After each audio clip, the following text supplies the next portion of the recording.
te adorar, ó Cristo, e proclamar o teu poder.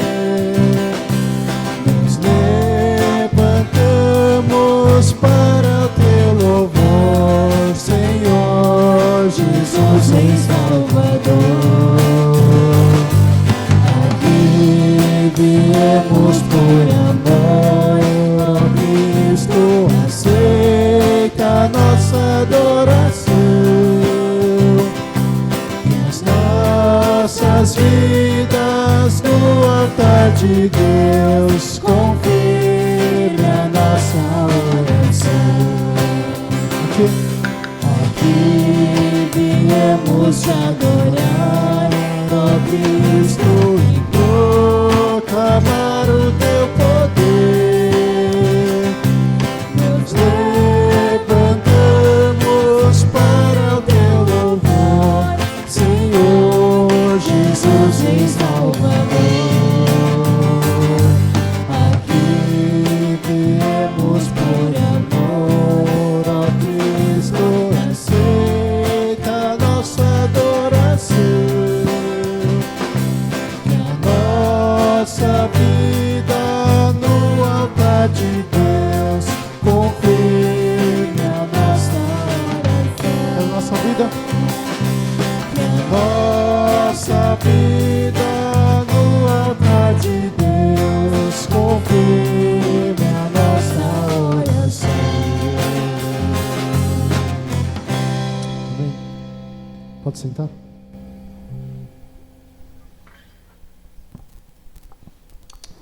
Muito bom dia, irmãos. Muito bom estarmos aqui novamente, reunidos para louvarmos, adorarmos e aprendermos do Senhor. Nós vamos orar, dando início a esse momento, dando continuidade a esse momento, nós já cantamos. E vou fazer uma oração baseada no Salmo 8. Peço aos irmãos que curvem suas cabeças, vamos orar. Senhor, Senhor nosso, nós te louvamos porque o teu nome é magnífico em toda a terra. Porque o Senhor colocou os céus, nos céus, a tua majestade, e da boca de crianças o Senhor suscitou força por causa dos teus adversários. Senhor, quando nós contemplamos os teus céus, percebemos que eles são obra dos teus dedos. Nós vemos que a lua e as estrelas foram estabelecidas pelo Senhor, e nós nos perguntamos: quem somos nós para que o Senhor se lembre de nós? Tua palavra diz que por um pouco menor do que Deus, o Senhor o fez. O Senhor nos fez, e de glória em glória o Senhor coroou o homem. O Senhor colocou domínio sobre as mãos dos homens, e sobre os seus pés tudo o Senhor pôs: ovelhas, bois, também os animais do campo, as aves do céu. Senhor, nós te louvamos porque o Senhor é o nosso Senhor, e o teu nome é magnífico em toda a terra. Obrigado por esse tempo aqui juntos. Obrigado porque o Senhor separou esse tempo para que nós buscássemos ao Senhor. Fala ao nosso coração, nós te pedimos em nome de Jesus. Amém.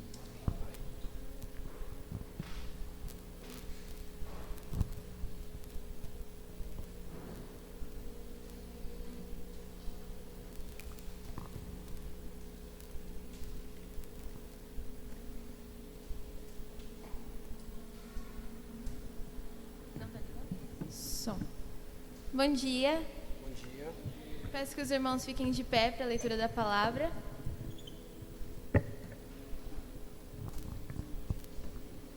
Nós vamos ler Salmo 89.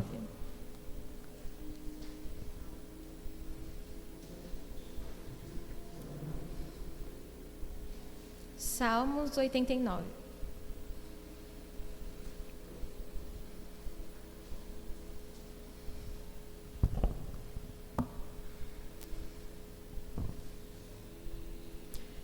Cantarei para sempre o teu amor, ó Senhor. Anunciarei a tua fidelidade a todas as gerações, pois sei que o teu amor dura para sempre e a tua fidelidade permanece firme como os céus. Tu dissestes: fiz uma aliança com Davi, meu servo escolhido. A ele fiz esse juramento: estabelecerei seus descendentes como reis para sempre. Eles se sentarão em seu trono de geração em geração. Ó Senhor, os céus louvam as tuas maravilhas, multidões de anjos te exaltam por tua fidelidade. Pois quem no céu se compara ao Senhor? Quem é semelhante ao Senhor dentre os seres celestiais?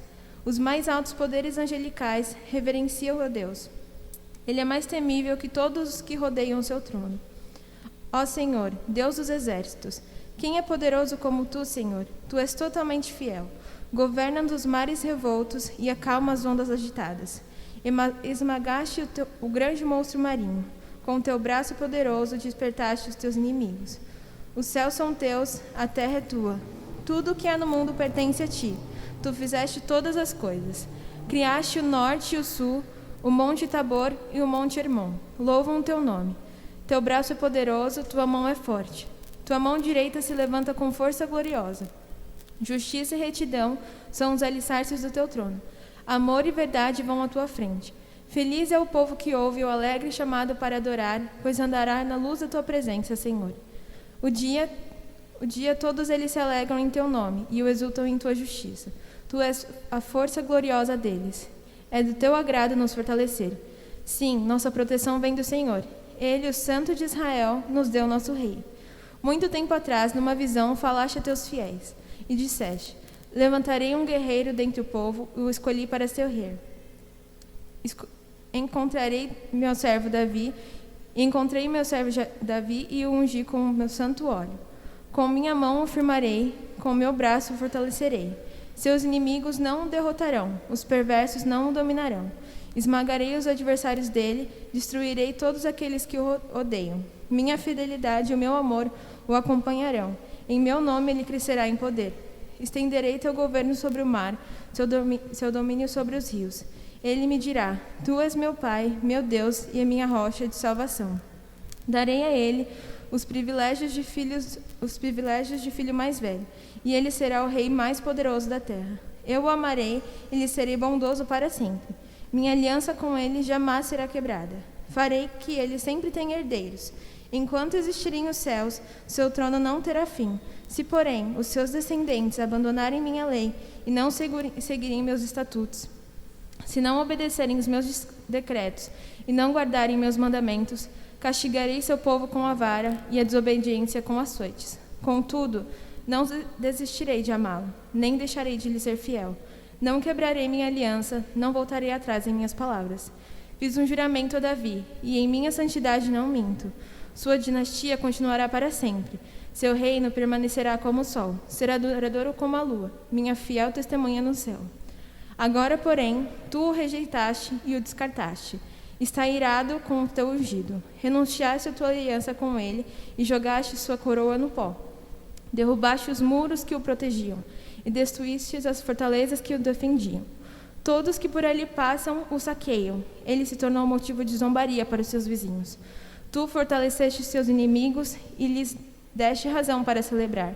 Tornaste inútil sua espada e não o ajudaste na batalha. Acabaste com seu esplendor e derrubaste seu trono.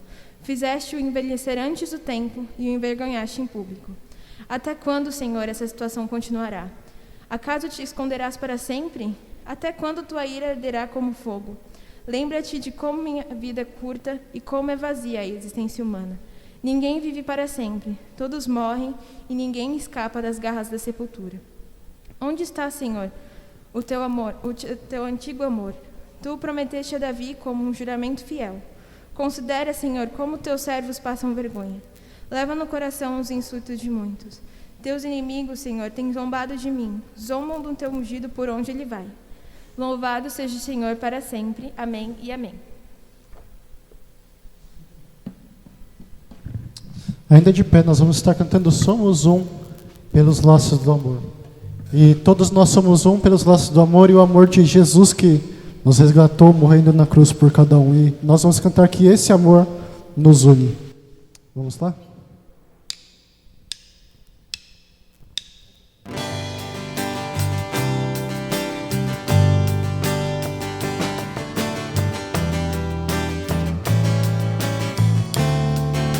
Somos um. Somos um pelos laços do amor. Somos um pelos laços do amor. Diz que o Espírito se une ao Espírito de Deus. Somos um pelos pelos laços do amor. Somos um pelos laços do amor. Somos um pelos laços do amor. De mãos dadas mostraremos que nós somos do Senhor. Somos um pelos laços do amor. Somos um. Somos um pelos laços do amor. Somos um pelos laços do amor. Nosso Espírito se une ao Espírito de Deus. Somos um pelos laços do amor. Somos um pelos laços do amor. Somos um pelos laços do amor. De mãos dadas mostraremos que nós somos do Senhor. Somos um pelos laços do amor. Amém? A próxima música que nós vamos cantar é Recebi o Novo Coração do Pai, coração regenerado.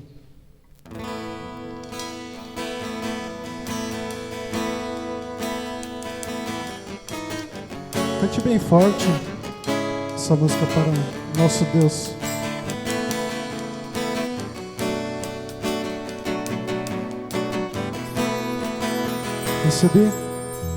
Recebi o novo coração do Pai, coração regenerado, coração transformado, coração que é inspirado por Jesus. Como fruto desse novo coração, eu tenho a paz de Cristo, eu te amo, meu irmão. Preciosa é a nossa comunhão. Somos corpo, somos corpos, e assim bem ajustados, totalmente ligados, unidos, vivendo em amor, uma família. Sem qualquer falsidade, vivendo a verdade, expressando a glória do Senhor, uma família, vivendo o compromisso do grande amor de Cristo. Eu preciso de ti, querido irmão, precioso és para mim, querido irmão. Belíssimo. Recebi um novo coração do Pai, coração regenerado, coração transformado, coração que é ensinado por Jesus. Como fruto desse novo coração, eu tenho a paz de Cristo, eu te amo, meu irmão. Preciosa é a nossa comunhão. Somos corpos, e assim bem ajustados, totalmente ligados, unidos, vivendo em amor, uma família. Sem qualquer falsidade, vivendo a verdade, expressando a glória do Senhor, uma família, vivendo o compromisso do grande amor de Cristo. Eu preciso de ti, querido irmão, precioso és para mim. Eu preciso de ti, querido irmão,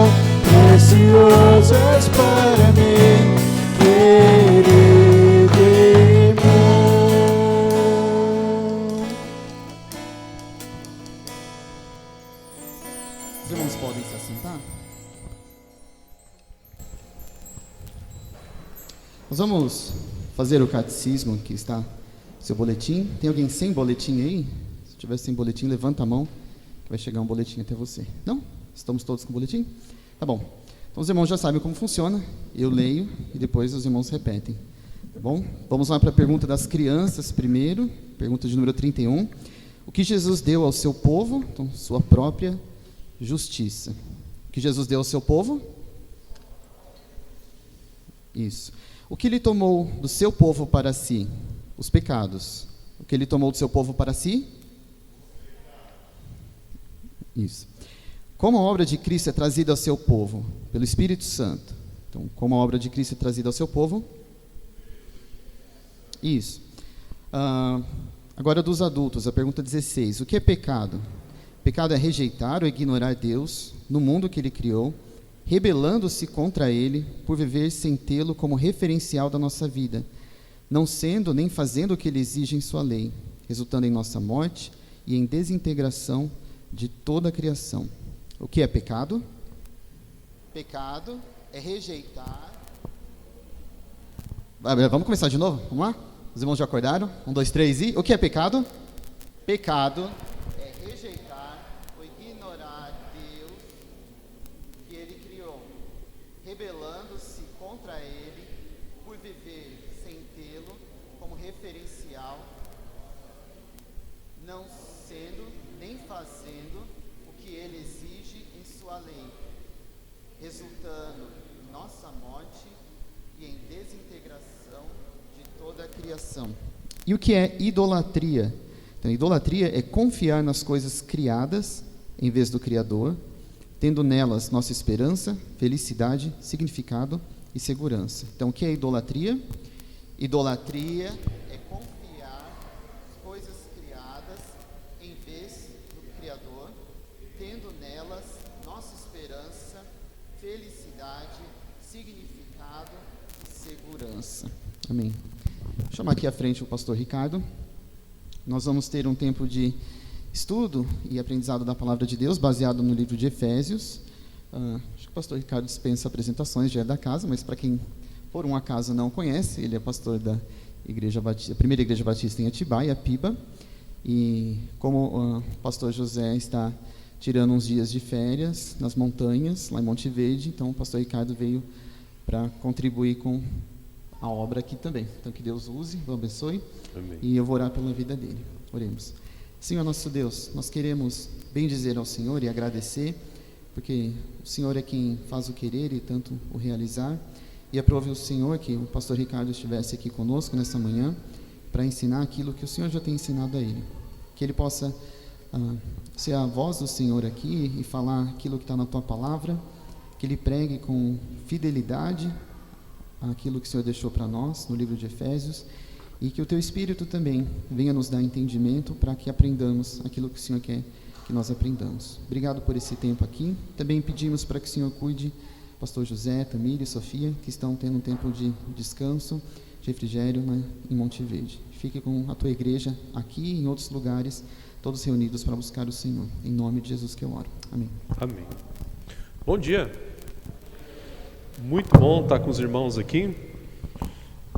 É um privilégio poder estudar a palavra pela manhã com essa igreja tão querida. A gente vai conversar baseado no livro de Efésios, então você pode deixar sua Bíblia aberta na carta de Paulo aos Efésios, capítulo 1.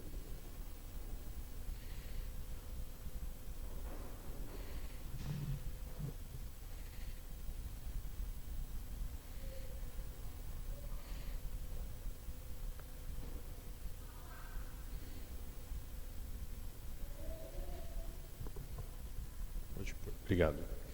Efésios capítulo 1. Estava conversando com o pastor José. Eu estava no finalzinho das minhas férias também. Aí ele perguntou se eu podia estar aqui com os irmãos esse domingo, e a gente conversando sobre o que estudar juntos nesse dia. E ele falou sobre uma sugestão, né? Sobre a vida em comunidade. Pensando nos dias de hoje, a gente tem uma tendência no nosso coração do individualismo. A gente gosta de se isolar. Isso é natural nosso. Porque quando você está com uma outra pessoa, quando você está num relacionamento, é difícil o relacionamento. Por quê? Porque aquela pessoa ela tem o seu próprio pecado, o seu próprio egoísmo, e nós mesmos temos o nosso próprio egoísmo, o nosso pecado, não é verdade? É coisa simples, a gente gosta das coisas que a gente gosta, do jeito que a gente gosta e na hora que a gente gosta, não é verdade?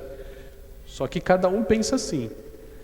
Então, quando a gente decide naturalmente, talvez sem pensar muito, a gente prefere ficar sozinho. Porque quando a gente está sozinho, a gente faz o que a gente gosta, como a gente gosta, na hora que a gente gosta.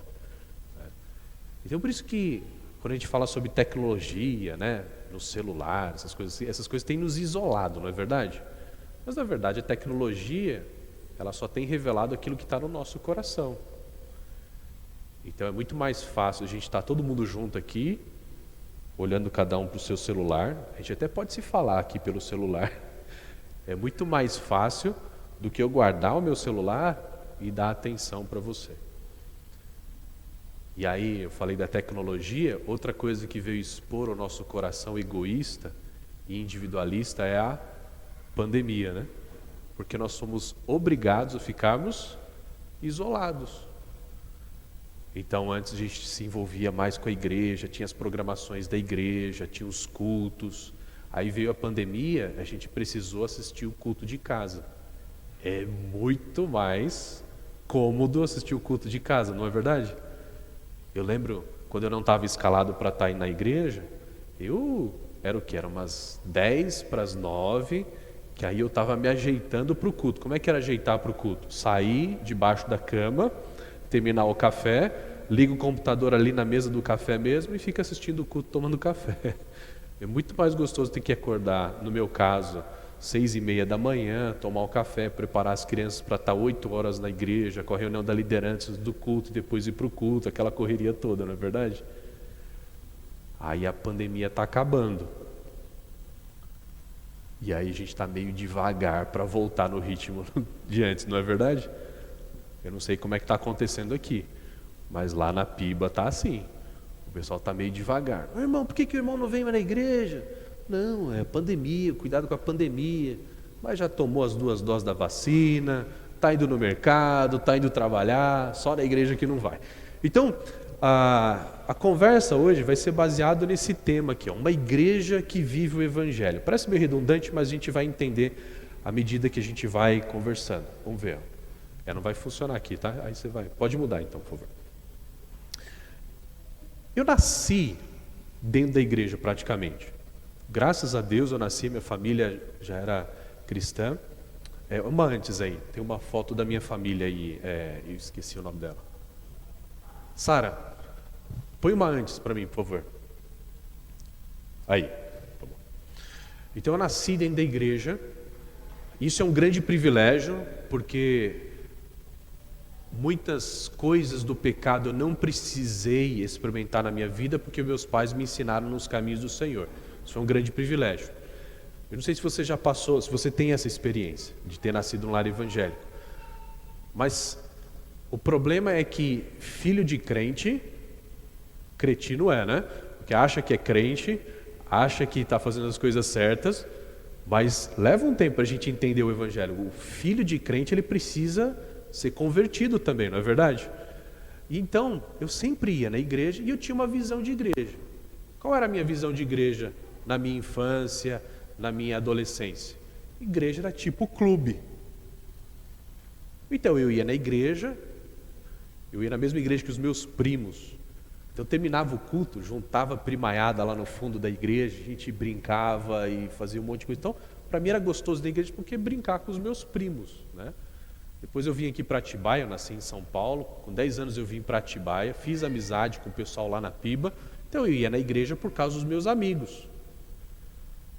E aí quando eu frequentava a igreja, o programa dos juniores, o programa dos adolescentes, tudo mais, eu avaliava, foi um programa legal, esse já não foi tão legal. Vai ter um culto especial, não sei se eu vou, porque não sei se eu gosto, não sei se é bem aquilo que eu quero. Então era clube. Eu escolhi as programações que eu queria de acordo com o meu entendimento. Mas algo que me ajudou muito foi quando eu estava nos adolescentes, no grupo dos adolescentes. O pastor dos adolescentes naquela época era o pastor Abimael, muitos conhecem ele. E ele distribuiu os adolescentes em ministérios. Então nós adolescentes começamos a ganhar responsabilidade dos ministérios da igreja. Então quando eu comecei a trabalhar na igreja, eu comecei a ter um entendimento diferente de igreja. Outra coisa que aconteceu comigo foi o pastor Joelcio, o passarinho, também muitos conhecem. Ele começou a investir na minha vida. A gente começou a estudar a Bíblia juntos durante a semana. Ele me levava para fazer os ministérios de evangelismo nas escolas e tudo mais. E caminhando junto com o pastor Joelcio, esse tempo de discipulado e esse tempo servindo na igreja, eu comecei a entender melhor o que é igreja, entender melhor o que é o evangelho. Isso foi fantástico. Hoje minha visão de igreja é totalmente diferente. Eu entendo que é mais parecido com o que a Bíblia diz, né? Então hoje nós vamos conversar em duas partes então. O próximo slide vai mostrar aí. Na primeira parte, a gente vai conversar um pouquinho sobre o que é o Evangelho e quais são os propósitos do Evangelho. Ok? Então o Evangelho, aquilo que a gente crê e qual é o propósito dele. E na segunda parte, a gente vai ver como viver esse propósito do Evangelho. Tá certo? Então a primeira parte, a gente vai estudar, dar uma olhada em Efésios capítulo 1, de 1 a 14, ok? A gente tem um tempinho aí para a gente estudar essa passagem. Obviamente a gente não vai se aprofundar muito nessa passagem, não dá tempo. Efésios é um livro que cada frase que você lê, daria para você ficar horas ali estudando todo o significado que tem por trás dessas frases. É um livro extremamente rico. Eu não sei se vocês lembram, ou se vocês conhecem, sabe, tem uma plantinha que ela tem tipo um bolsãozinho que você aperta, ela explode e sai um monte de semente. Já viu isso, não? Eu lembro que eu gostava de, quando era criança, eu ia no mato ficar apertando isso é para estourando, né? O livro de Efésios é mais ou menos assim. Cada frase que você lê, ele explode de tantos significados teológicos por trás dele. Mas não vai dar para a gente explorar muito. Mas eu queria resumir Efésios capítulo 1, versículo 1 a 14, nessa frase assim. Vou ver se fica claro para vocês. Recebemos todas as bênçãos espirituais em Cristo Jesus para a glória de Deus. Tá bom? Então são duas partes. Primeiro, nós recebemos todas as bênçãos espirituais em Cristo Jesus. A gente vai falar sobre isso, o que significa isso. E por que nós recebemos? Nós recebemos para a glória de Deus. O que significa para a glória de Deus? Vamos falar sobre isso. Tá bom? Então vamos lá. Primeira parte aí, versículo 1 e 2, Efésios capítulo 1, versículo 1 e 2, diz assim: Paulo, apóstolo de Cristo Jesus pela vontade de Deus, aos santos e fiéis em Cristo Jesus que estão em Éfeso, a vocês graça e paz da parte de Deus, nosso Pai, e do Senhor Jesus Cristo.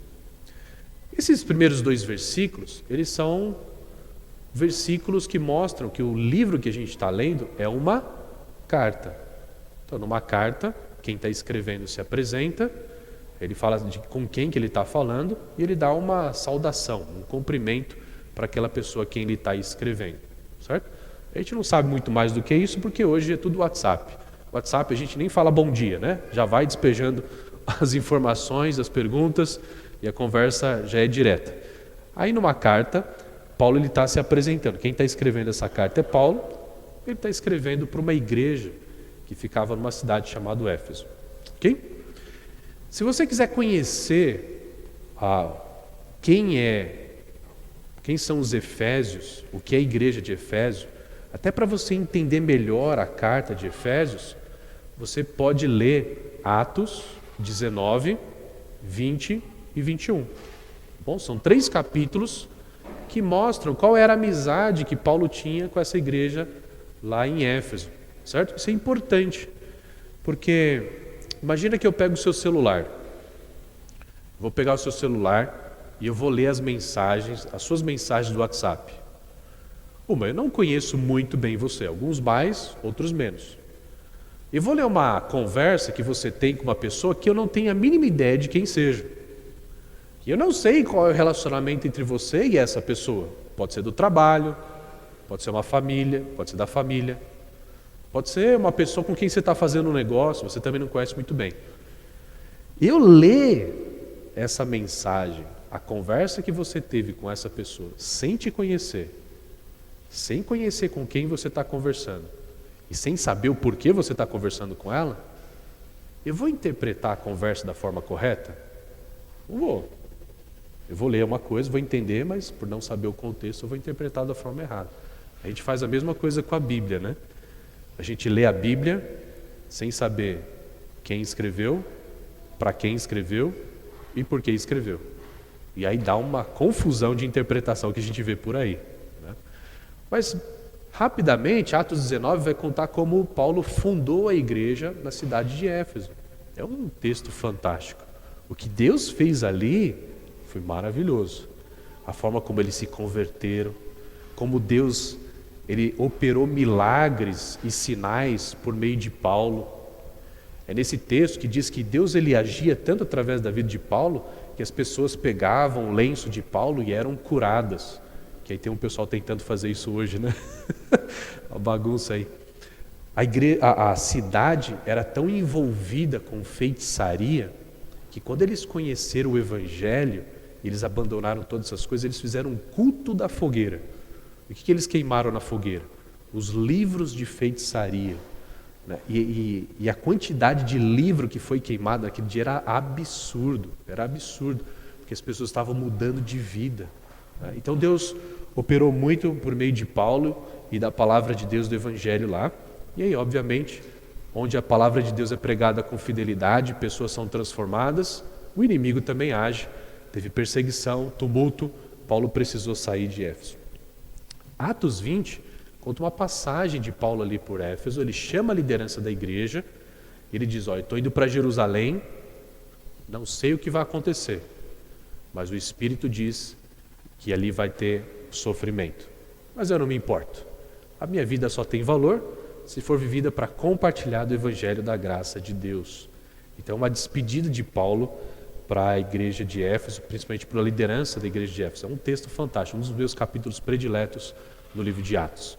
Em Atos 21, Paulo está lá em Jerusalém e ele é preso. Por que ele é preso?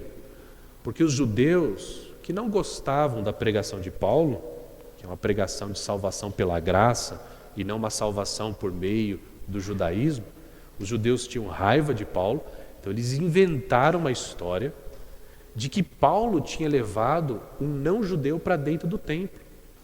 Isso não podia. Lá no templo, entrar ali no templo, somente os judeus poderiam entrar.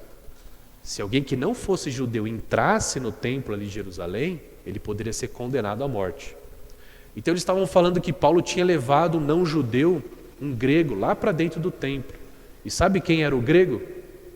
Trófimo. E Trófimo era da onde? De Éfeso. Então, quando Paulo foi preso e foi enviado lá para Roma para ser julgado, como que fica a igreja? Vou imaginar que o Zé está lá em Monte Verde e ele começa a pregar o Evangelho lá em Monte Verde nas suas férias. Ninguém segura o Zé, já está pregando lá o Evangelho. E aí o pessoal de Monte Verde começa a inventar uma história contra o Zé e o Zé é preso injustamente porque estava pregando o Evangelho. Como é que os irmãos vão se sentir? Vão ficar desanimados, vão ficar com raiva do povo de Monte Verde, não é verdade? Vão falar, poxa vida, e agora? Quem vai liderar a gente? Né? Então Paulo escreve, lá da prisão de Roma, ele escreve para os irmãos de Eféso. Tá bom? O que ele escreve? Vamos ver aí. Versículo 3. Bendito seja Deus e Pai de nosso Senhor Jesus Cristo, que nos abençoou com todas as bênçãos espirituais nas regiões celestiais em Cristo Jesus. Paulo ele começa louvando a Deus, ele diz bendito. O que quer dizer bendito? Diga bem, fale bem de Deus Pai. Por quê? Porque Ele nos abençoou com todas as bênçãos. Com quantas bênçãos Ele nos abençoou? Todas. Se Ele nos abençoou com todas, quantas faltam? Nenhuma, né? Nenhuma. Lembra que a gente cantava um hino antigo, né? Chuvas de bênção, lembra? Chuvas de bênçãos rogamos a Deus. Gotas somente nós temos. Chuvas rogamos a Deus. A gente só tem gotas, não? De acordo com esse texto, nós temos tudo. Nós já temos todas as bênçãos.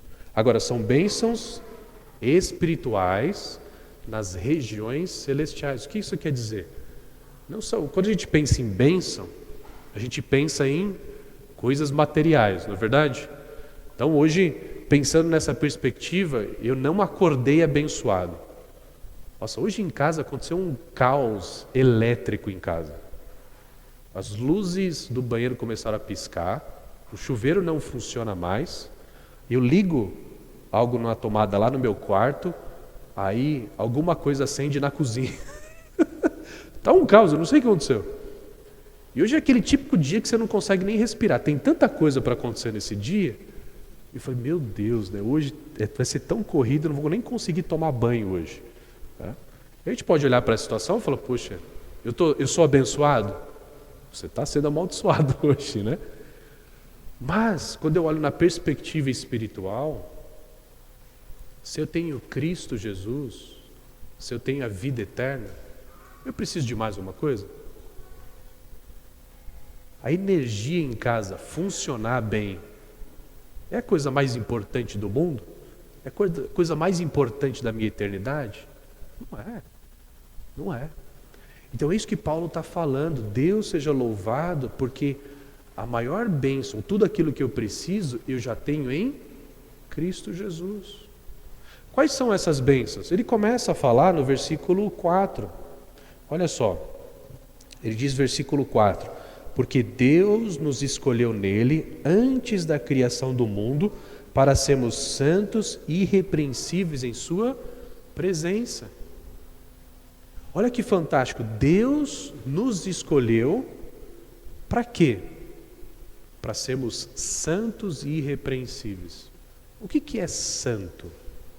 Quando a gente pensa santo, a gente pensa logo na questão da cultura católica romana, né? Os homens santos, os que não têm pecado. Você pensa em santo, vem aquela musiquinha de santidade, né? Pessoa brilhando. Mas o que é santo? Santo é uma pessoa separada, ou é algo que é separado para um fim específico. Ok?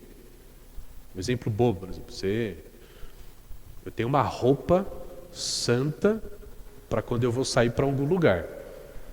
Então, por exemplo, eu não fico usando terno à toa. Eu vou usar terno geralmente quando eu vou para um casamento, não é verdade?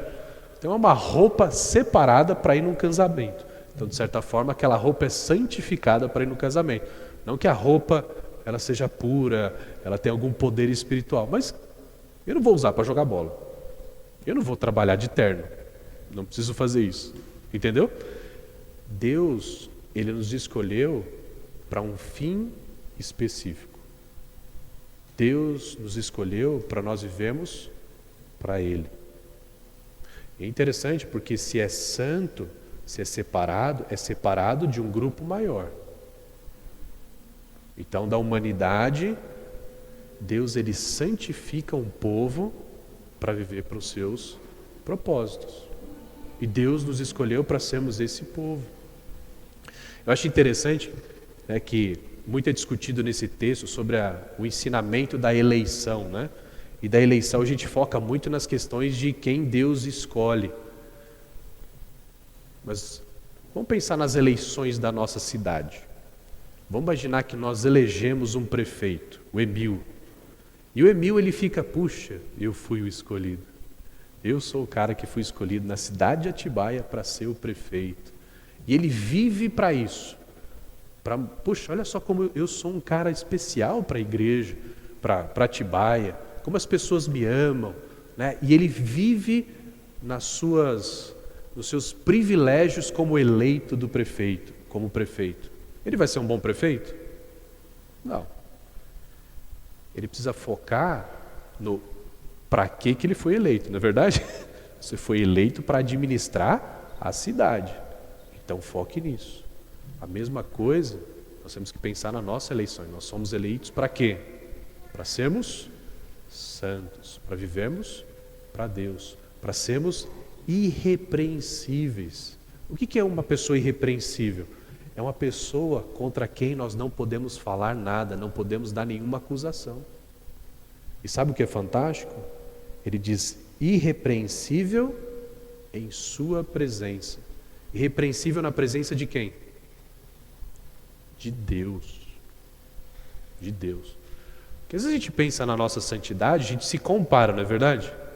Ah, eu sou ruim, mas eu sou melhor do que as pessoas que não vieram na igreja hoje. Não é verdade? Eu estou na IBD. Eu não sou tão ruim assim. Eu não sou tão ruim igual um traficante, igual um assassino. Mas aqui ele diz irrepreensível comparado ao próprio Deus. Como que alguém pode ser irrepreensível na presença de Deus? É para eu pensar nisso? Você se acha irrepreensível na presença de Deus? Poxa, eu fico pensando, eu já pequei hoje de manhã. Quando deu o caos na energia em casa, eu já comecei a reclamar e eu já comecei a ser ingrato pela casa que eu tenho. Como que eu posso ser irrepreensível? Gente, é aí que está o Evangelho. O que é o Evangelho? É um Deus santo, um Deus puro, sem pecado, que cria o ser humano para um propósito específico. Viver para esse Deus. Deus, por definição, é aquela pessoa para quem nós devemos viver. A nossa vida tem que ser dedicada a Deus. Mas o que nós fizemos? Nós vivemos para nós mesmos. Lembra que a gente falou sobre o egoísmo? É o que eu quero, do jeito que eu quero, a hora que eu quero. Se eu vivo o que eu quero, do jeito que eu quero, a hora que eu quero, quem é Deus na minha vida? Eu mesmo. Eu mesmo. A gente falou sobre idolatria agora no catequismo, mas você já percebeu que a idolatria, o fim da idolatria sou eu mesmo? Porque a gente adora ídolos que nos fazem bem. Ah, eu adoro o dinheiro. Mas por que eu adoro o dinheiro? Porque o dinheiro compra aquilo que eu quero. Aí eu adoro a minha cama, preguiça. Por que eu adoro a cama? Porque a cama satisfaz a minha preguiça. Aí eu adoro o meu trabalho. Por que eu adoro o meu trabalho? Porque o meu trabalho dá o meu status, dá o dinheiro que eu quero. Então o pecado da humanidade é justamente trocar uma vida dedicada a Deus, uma vida dedicada a si mesmo. Só que aí tem um grande problema. Porque quando você adora a si mesmo, você rejeita a Deus. E rejeitar a Deus é algo extremamente grave. Se você rejeita o seu irmão, isso é algo grave. Você rejeitar a sua mãe é mais grave ainda. Você rejeitar um policial na rua, dá cadeia. Percebe? Conforme a autoridade, a dignidade da pessoa, a rejeição se torna maior. A pergunta é, qual é o tamanho da autoridade e da dignidade de Deus? Fala um número aí. Não dá para falar, porque é eterno. Por isso, uma rejeição a Deus é uma rejeição eterna. Por isso é que aquele que rejeita a Deus, ele é condenado à eternidade de sofrimento. É por isso que o inferno existe e o castigo, ele vai ser eterno. Porque o castigo é proporcional à dignidade daquele que foi rejeitado. Por isso que o inferno glorifica a Deus. Porque aqueles que estão no céu glorificam a Deus porque Deus os salvou e reconheceram que Deus salvou. E o inferno glorifica a Deus porque aqueles que rejeitaram a Deus, eles vão mostrar por meio do seu sofrimento o tamanho da dignidade de Deus. Por isso que a gente não crê na doutrina do aniquilamento. Os que não creram vão morrer e vão deixar de existir. Eles vão existir por toda a eternidade em tormento. Mas a pergunta é, quem nunca rejeitou a Deus? Todos nós. Quantas vezes você precisa rejeitar a Deus para ser condenado eternamente? Uma vez. Uma vez que você rejeita o Deus eterno, você é eternamente condenado. E aí o que a gente pode fazer? Nada. Não tem nada que eu possa fazer para restituir a minha ofensa, a minha rejeição a Deus. Por isso que Deus, sendo amoroso, sendo gracioso, Ele mesmo, ofendido, deu a solução para nós. O seu Filho Jesus Cristo. Jesus também é Deus. Por isso a sua dignidade também é eterna. Por isso Ele é o único que poderia nos salvar.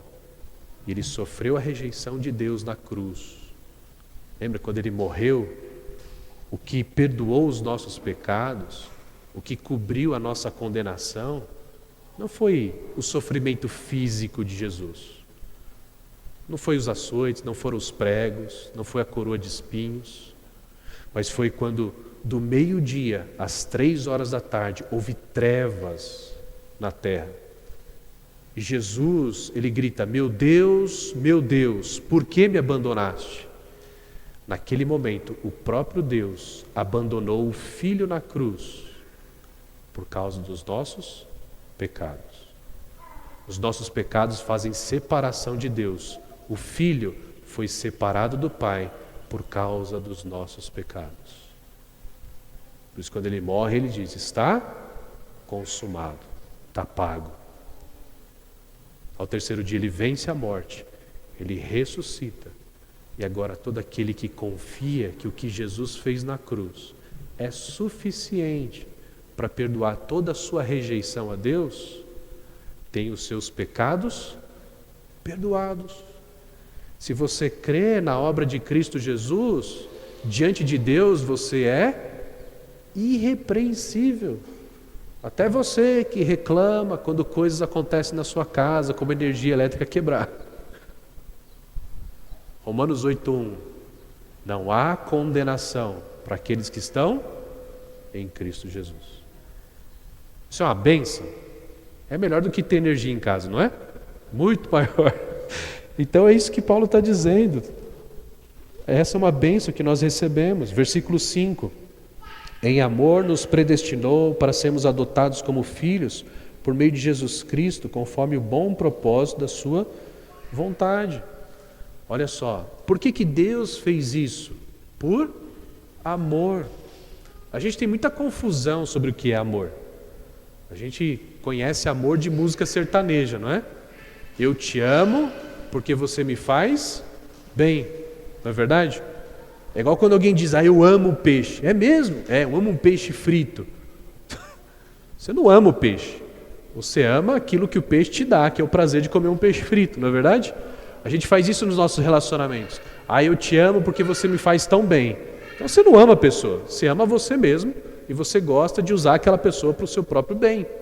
Mas o amor de Deus não é algo para o benefício próprio.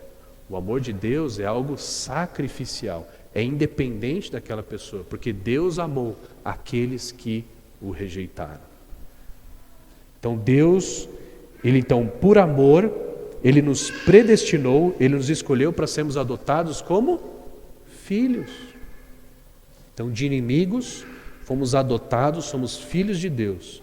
A gente poderia parar aqui e falar, puxa vida, olha só como nós somos especiais, não é verdade?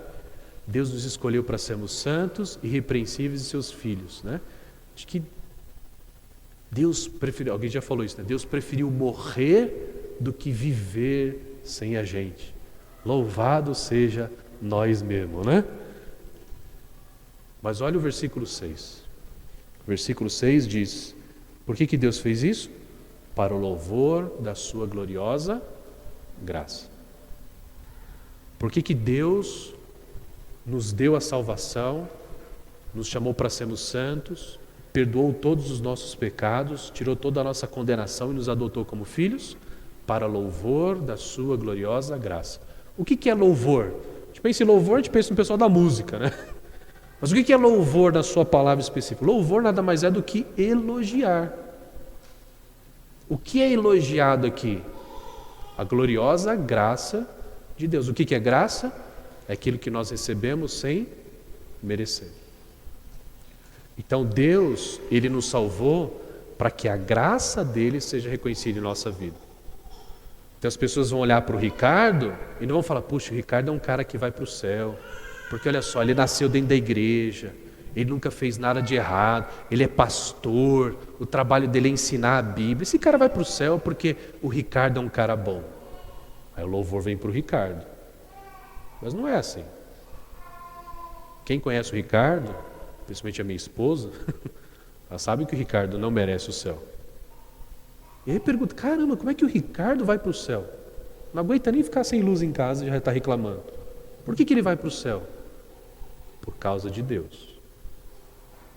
Porque mesmo o Ricardo sendo pecador, Deus graciosamente deu a salvação ao Ricardo por causa de Cristo Jesus. Então o elogio vai para Deus e não vai para o Ricardo. É isso que significa viver para a glória de Deus. Deus é elogiado, Deus é reconhecido e não o ser humano. Tudo bem? Próxima parte aqui a gente vai um pouco mais rápido, mas a base a gente já tem, então fica mais fácil entender. Olha o versículo 7. Nele, em Jesus, temos a redenção por meio do seu sangue, o perdão dos pecados, de acordo com as riquezas da graça de Deus. Então, em Jesus, nós temos o perdão, nós temos o resgate. Lembra? A gente ia passar a eternidade sofrendo por causa da nossa rejeição. Mas Deus nos resgatou do inferno. Recebemos o perdão dos nossos pecados. Versículo 8. O qual Ele derramou sobre nós com toda sabedoria e entendimento. Deus derramou a graça sobre nós. É diferente de uma coisa medida.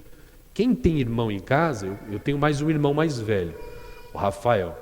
Em casa era assim, minha mãe ia colocar o suco, tinha que colocar os 2 copos, e aí coloca o suco aqui, vai medindo, tem que ser igualzinho, né? Porque se for um pouco mais para o outro, ô mãe, foi mais para ele, né? Então é um negócio medido. Aqui diz, Deus não mediu, Ele derramou. Ele não derrama a sua graça. Bom, quantas devocionais você fez essa semana? Ah, só 2? Então você vai ganhar uma bênção proporcional ao número de devocionais que você fez essa semana. Não, Ele dá de graça, Ele derrama. Isso é fantástico, não é? Mas Ele faz isso com sabedoria e entendimento. Versículo 9. E nos revelou o mistério da sua vontade, de acordo com o seu bom propósito que Ele estabeleceu em Cristo. Olha só, Deus Ele faz as coisas com um propósito. Ele tem um objetivo. De novo, por que Ele derramou a sua graça por meio de Cristo Jesus, nos redimindo e perdoando os nossos pecados? Versículo 10 vai explicar. Por quê? Isto é, de fazer convergir em Cristo todas as coisas, celestiais ou terrenas, na dispensação da plenitude do tempo. Olha só que versículo claro, né? Um monte de expressão difícil aqui, né? Fazer convergir em Cristo.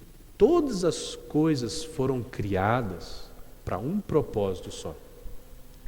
As coisas celestiais e terrenas, tanto no céu como na terra. Tudo foi criado para um propósito só. Qual é o propósito? Cristo. O que significa Cristo? A obra de Jesus na cruz. Deus Ele criou todas as coisas para que no tempo certo Cristo Jesus viesse e manifestasse a graça de Deus. Às vezes a gente pensa assim, puxa, estou lá lendo Gênesis 1, 2, o plano de Deus é que o homem viva no jardim do Éden por toda a eternidade. Aí vem Gênesis 3, Adão e Eva pecam, estragam o plano de Deus. E aí Deus então precisa de um plano B, e o plano B é Jesus. É isso que o texto está dizendo? Não, Jesus é o plano A. Ele planejou para que de fato a graça de Deus se manifestasse em Cristo Jesus. A obra de Jesus, a sua morte e ressurreição, é o centro da história da criação. Isso que não faz sentido nenhum a gente fazer o Evangelho, a obra de Cristo Jesus, só o nosso domingo. No domingo eu vou pensar no Evangelho. Isso deveria ser o centro da nossa história. Tudo aquilo que eu faço, o meu trabalho, a minha família, o meu envolvimento com a igreja, o meu namoro, aquilo que eu estudo, tudo, o centro tem que ser Cristo Jesus. O que significa? Não perca a continuação aí da nossa conversa, tá bom? Versículo 11, nele, em Jesus, também fomos escolhidos, tendo sido predestinados, conforme o plano daquele que faz todas as coisas, segundo o bom propósito da sua vontade. Depois você lê com mais calma, que a gente está lendo aqui rápido, e veja quantas vezes ele fala predestinados, eleitos, conforme o plano dele. Deus, ele tem um plano. A gente fica pensando assim, Deus tem um plano para a sua vida. Qual é o seu plano para a sua vida? Era casar com a Camila, ter a Laila, a Isabela, o Gustavo, ser o pastor da Piba. A gente vê um negócio muito individualizado, né? Mas aqui o texto está falando algo muito maior, o plano de Deus de toda a eternidade. E qual é esse plano? É manifestar a sua graça. Então não fica preocupado se hoje eu tenho que usar uma roupa verde ou tenho que usar uma roupa preta. Qual é a vontade de Deus? A vontade de Deus é que você manifeste a graça de Deus, seja com a roupa verde ou com a roupa preta. Com a verde vai manifestar muito melhor. Vai ou não vai? Vai. Mas enfim. E qual é esse plano? Versículo 12. A fim de que nós, os que primeiro esperamos em Cristo, sejamos para o louvor da sua glória. Qual é o plano de Deus? O louvor da glória de Deus. Deus ser reconhecido. E por último, versículo 13. Quando vocês ouviram e creram na palavra da verdade, o evangelho que os salvou, vocês foram selados em Cristo com o Espírito Santo da promessa. Olha só, quando que nós somos selados com o Espírito Santo? Quando ouvimos e cremos no evangelho. Quando que nós somos batizados com o Espírito Santo? Quando nós ouvimos e cremos no Evangelho. Não é quando você frequenta determinado número de cultos, né? Você faz algumas atividades devocionais espirituais e aí você alcança o batismo do Espírito Santo. É quando você ouve e crê no Evangelho. A gente recebe o Espírito Santo. Ele usa o termo aqui de selado com o Espírito Santo. Qual que é a ideia de selado do Espírito Santo? Versículo 14. Que é a garantia da nossa herança até a redenção daqueles que pertencem a Deus. O Espírito Santo em nós é a garantia de que nós somos salvos. É a garantia de que nós pertencemos a Deus. E pertencemos a Deus, nós receberemos a herança. Qual que é a herança? É a vida eterna, é a salvação. Por que a gente vai receber isso? Por que a gente tem essa garantia? Final do versículo 14, para o louvor da sua glória. Sabe o que é fantástico nesse texto? Se você ler do versículo 4 ao versículo 6, a gente vê Deus Pai nos escolhendo, nos dando a salvação. Do versículo 7 ao versículo 12, a gente vê Cristo Jesus, o Filho, nos resgatando por meio do seu sangue. E 13 e 14, a gente vê o Espírito Santo sendo a nossa garantia de salvação. O Pai, o Filho e o Espírito Santo agindo para a nossa salvação. E por que eles fazem isso? Versículos 6, 12 e 14. Para o louvor da glória de Deus. Nós somos salvos para que Deus seja visto em nossa vida. Então, por isso a gente tem essa conclusão, que recebemos todas as bênçãos espirituais em Cristo Jesus, para a glória de Deus. Pode pôr o próximo aí, Sara, por favor. Bom? Mais um? Aí. Tudo bem? Ficou claro isso no texto? Então nós sabemos então que bênçãos espirituais é a salvação, o que cada pessoa da Trindade fez para a nossa salvação e o objetivo, Deus ser reconhecido, a glória de Deus. Se a gente continuar lendo o texto, põe o próximo aí para mim, por favor. A gente não vai ler esses textos, mas do capítulo 1 até o capítulo 3, essa ideia é repetida. Várias vezes, como Deus nos salvou de graça. Por que Ele fez isso? Para manifestar a sua graça. Então depois você pode olhar um pouco melhor os próximos capítulos até o capítulo 3, tá bom? E aí a gente chega numa pergunta aí, pode pôr o próximo aí. Como expressar essa glória? Então, como viver para a glória de Deus? Não percam a segunda parte da nossa conversa, tá bom? Vamos orar e a gente vai ter o nosso tempo de intervalo, né? Vamos orar. Deus, obrigado pelas bênçãos espirituais que recebemos em Cristo Jesus. Deus, é algo fantástico quando a gente lê, quando a gente percebe aqui que nós temos o Senhor. E muitas vezes traz vergonha para nosso estilo de vida que nós temos vivido. Recebemos algo tão valioso e vivemos de uma forma tão fútil. Mas obrigado, porque o Senhor nos deu a igreja, nos deu esse tempo para relembrarmos essas verdades. E nosso pedido é que o Senhor continue falando aos nossos corações, Deus, nesse tempo que teremos. Que já agora, nesse tempo de intervalo, possamos já viver para a Tua glória nos nossos relacionamentos, Deus. Mais uma vez, obrigado pelo privilégio de estarmos aqui. Em Cristo Jesus nós oramos. Amém. Então, são 10 minutos de intervalo, né? O Rafael falou para vocês não comerem muito, tá? Aí 10 minutos depois a gente volta e responde a pergunta: como viver para a glória de Deus? Então, como expressar a glória de Deus? Nós vamos ver agora o capítulo 4 de Efésios, tá bom? A carta de Efésios é dividida em duas partes. A primeira parte, mais teórica, do capítulo 1 até o capítulo 3, onde ele está relembrando o que é o Evangelho, o que nós temos em Cristo e o porquê nós temos. E aí, os próximos 3 capítulos de Efésios é a prática. Então, como viver isso que ele falou nos 3 primeiros capítulos. Tá bom?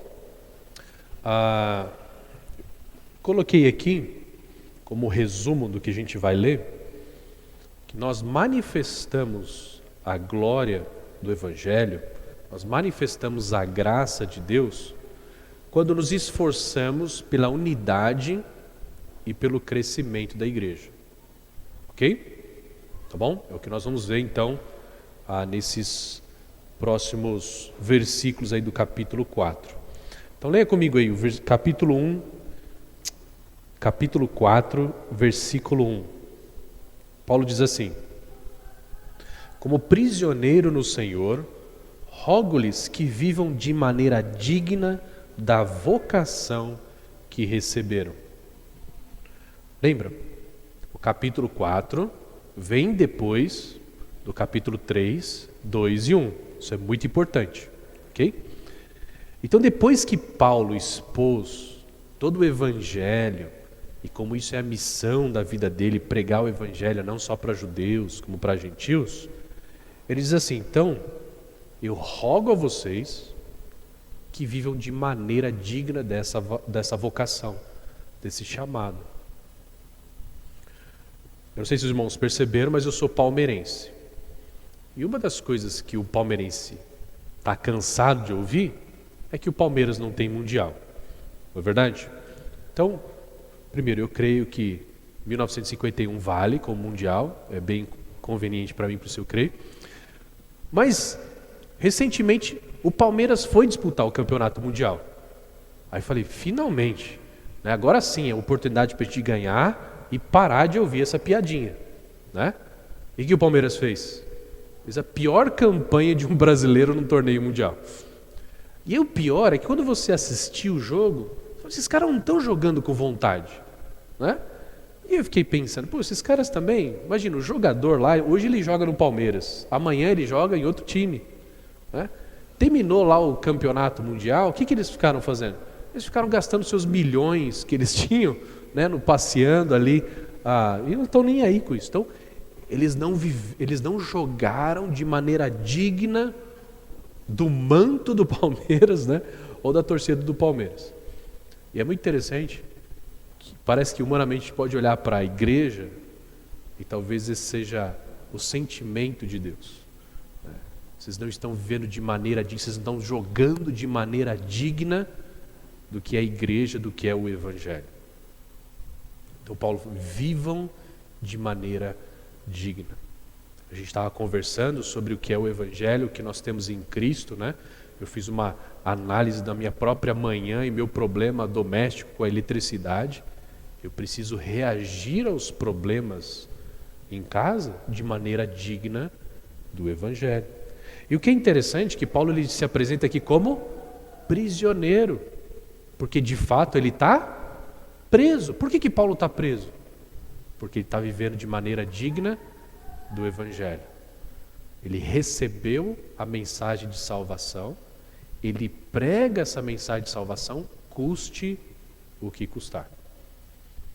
Então ele mesmo é o exemplo daquilo que ele está pedindo pela igreja, para que a igreja faça.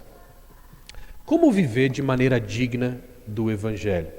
Olha só, versículo 2, ele diz: sejam completamente humildes e dóceis, e sejam pacientes, suportando uns aos outros com amor.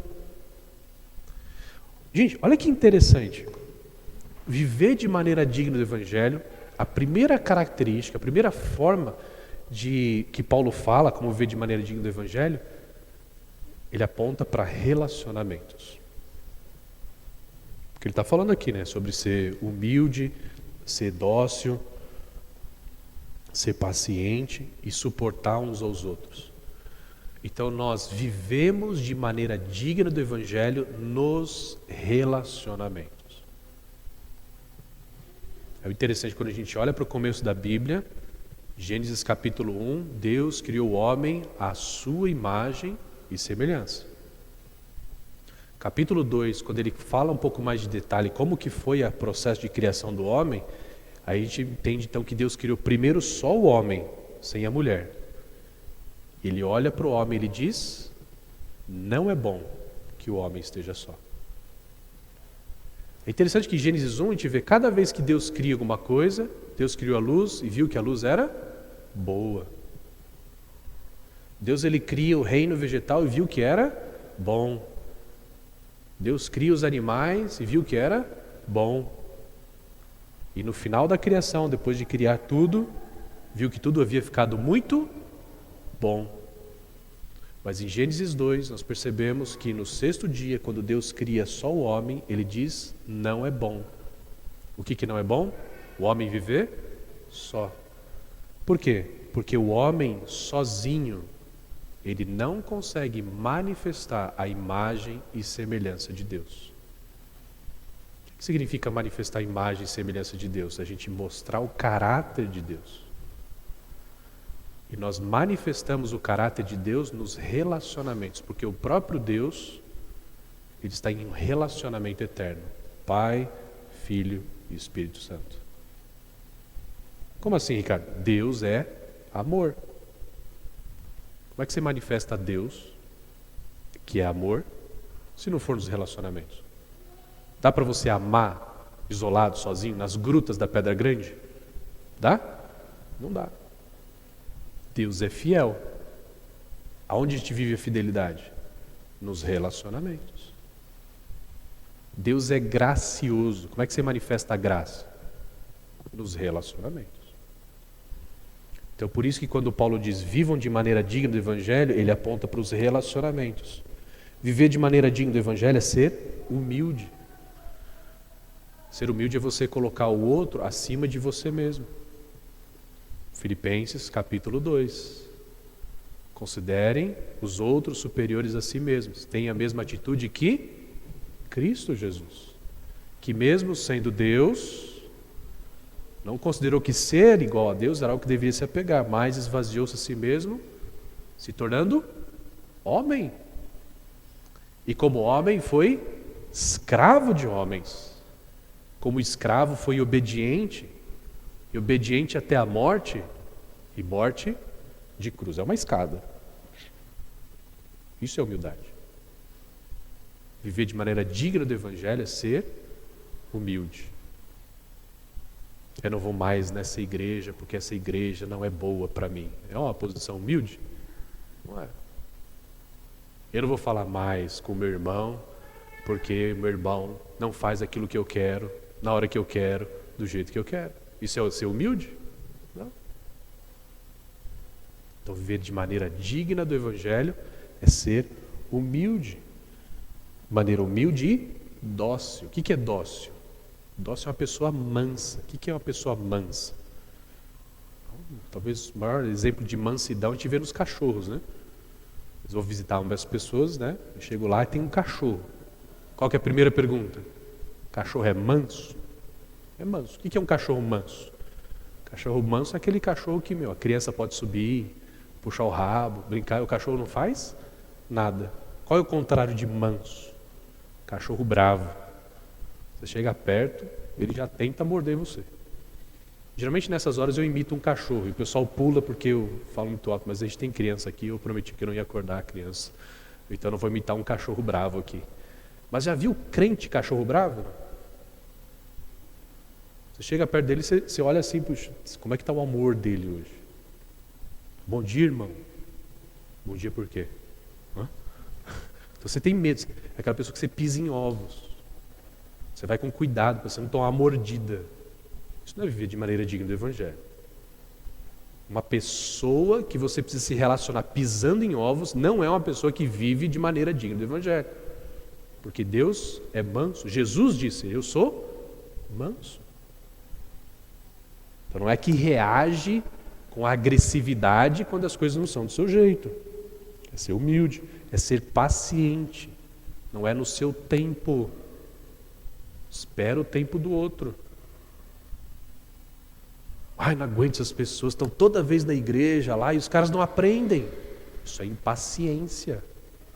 Seja paciente. O amor é paciente e Deus é amor.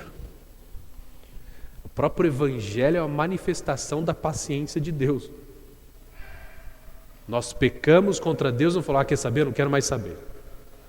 Vocês não entendem. Povo teimoso. Vou eliminar todo mundo, vou fazer tudo de novo. Mas ele foi paciente. Ele é paciente hoje. A gente crê no Evangelho e continua agindo de maneira indigna do Evangelho, mas ele é paciente. E suportar uns aos outros irmãos. Quando Paulo fala isso, suportar uns aos outros com os irmãos, por que a gente precisa suportar uns aos outros com amor? Porque nós nos relacionamos com pecadores. Gente, pecadores pecam.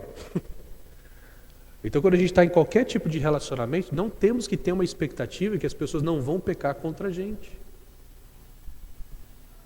Às vezes tem gente que fala, pastor, eu não vou mais na igreja. Por quê? Eu fico lidando com um monte de gente no mundo, no trabalho, né, na faculdade, nos estudos, né, todo aquele ambiente hostil. Eu vou para a igreja na expectativa de ter paz. Eu chego lá, o irmão faz isso comigo. O pessoal tem uma visão de que igreja é spa espiritual. Né? Você sofre a semana toda, chega aqui, você vai ganhar uma massagem espiritual, as pessoas não vão ter problema de relacionamento. Mas a igreja é formada por pecadores. E para isso aqui dar certo, a gente precisa se amar. E o que é o amor? É você não reagir ao que as pessoas fazem a você, mas é você reagir àquilo que Deus fez a você. E quando você pecou contra Deus, como é que ele reagiu? Com amor sacrificial, com graça, com paciência, com docilidade, com humildade. Então é isso que a gente tem que fazer entre nós. O irmão pecou contra você? Reaja da mesma forma como Deus agiu com você. Isso é viver de maneira digna do Evangelho.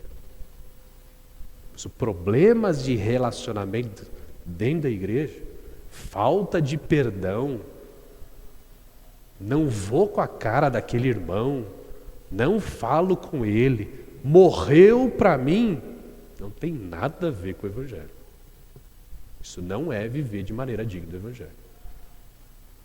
Isso não manifesta a graça que a gente acabou de ver nos primeiros capítulos de Efésios. Ok?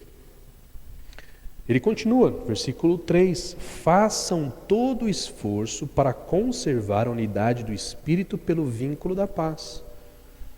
Paulo diz, façam todo o esforço. O que ele está pedindo aqui não vai ser algo fácil, gente. Manter a unidade da igreja, a união dos relacionamentos, não é algo natural. Não é algo que a gente faz sem esforço. Se a gente vive a nossa vida sendo conduzido, deixa a vida me levar, nós vamos ter problema de relacionamento, nós vamos ter briga e a gente vai ter divisão. É natural. É só olhar o mundo. O mundo despreza Deus. O mundo, obviamente, despreza o Evangelho, obviamente não vive de maneira digna do Evangelho, então eles vivem de acordo com os desejos do seu coração. E aí o que acontece? Quando o meu desejo não bate com o seu, a gente se separa. É por isso que tem um monte de problema de relacionamento aí fora, por isso que não existe casamento aí fora, por isso que não existe amizade profunda aí fora. A gente está na geração das amizades, dos relacionamentos líquidos, né? O que significa relacionamento líquido? Se eu pegar o copo d'água ali e virar na minha mão e tentar segurar a água em estado líquido, eu vou conseguir segurar? Vai escorrer. Os relacionamentos são da mesma forma. São relacionamentos superficiais, temporários, instantâneos. E por que as pessoas não se aprofundam em relacionamentos? Porque elas não querem se amar. Porque elas não querem se perdoar. Porque elas não querem se sacrificar umas pelas outras. Então, eu te uso enquanto você for conveniente. Não é mais conveniente, eu jogo fora. Mas quem quer viver de maneira digna do Evangelho precisa se esforçar pela unidade da igreja, para manter a paz na igreja. Quando ele fala do vínculo da paz, o que nos une tem que ser a paz. Então, se eu não tenho paz com alguma pessoa aqui dentro, eu preciso acertar. Sabe quando você está brigado com alguém? Aí você chega lá no grupo da igreja, está tudo bem. Aí se aquela pessoa chega, como é que você fica? Você fica angustiado. Fica aquele climão no ambiente. Isso não é viver de maneira digna do Evangelho. Viver de maneira digna do Evangelho, eu vou chamar aquela pessoa para conversar, vamos tentar acertar aqui. Ou eu vou pedir perdão, ou eu vou perdoar, enfim. A gente precisa acertar. Por que a gente precisa fazer isso? Olha o versículo 4. Há um só corpo, um só Espírito, assim como a esperança para a qual vocês foram chamadas é uma só. Há um só Senhor, uma só fé, um só batismo, um só Deus e Pai de todos, que é sobre todos, por meio de todos e em todos. Por que a gente deve viver de maneira... a gente precisa se esforçar pela unidade? Primeiro, ele diz aqui, porque há um só corpo. A igreja é o corpo de Cristo. Quantos corpos Cristo tem? Um só. Se você é membro do corpo de Cristo, logo seu irmão é membro do mesmo corpo. Já teve partes do seu corpo que brigaram entre si, não? Esses dias a minha orelha estava brigando com o meu dedão. Não existe isso, não. Aí o dedão juntou com os outros dedos e falou, vamos catar ele. E foi lá e arrancou a orelha de fora. O que vai acontecer? Vai doer no corpo. Isso não existe. A mesma coisa na igreja. Não faz sentido os membros serem unidos, não serem unidos, porque eles são um só corpo. Ele diz, um só corpo e um só Espírito. Quantos tipos de Espírito Santo tem que habita os crentes? É um Espírito Santo só.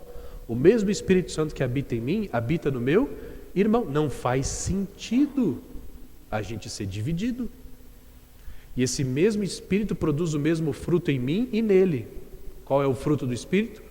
Amor, alegria, paz, paciência. Não faz sentido a gente dizer que a gente tem o mesmo Espírito, mas a gente não andar junto.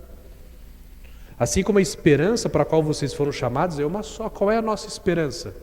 A vida eterna. O céu. Quantos céus existem? Quantos? Um só. Nós vamos passar a eternidade junto. Então é bom a gente já se acostumar entre nós aqui. Vamos passar a eternidade junto. É a mesma esperança. Há um só Senhor. Aquele que é Senhor das nossas vidas, aquele que manda em nós, é o mesmo, temos o mesmo patrão. Não faz sentido a gente servir separado. Nós cremos em uma só fé. Aquilo que nós cremos, nós apostamos a nossa vida, que é a salvação por meio da obra de Cristo Jesus, é a mesma. A gente crê na mesma coisa, a gente vive pela mesma coisa. Não faz sentido a gente ficar dividido. Um só batismo.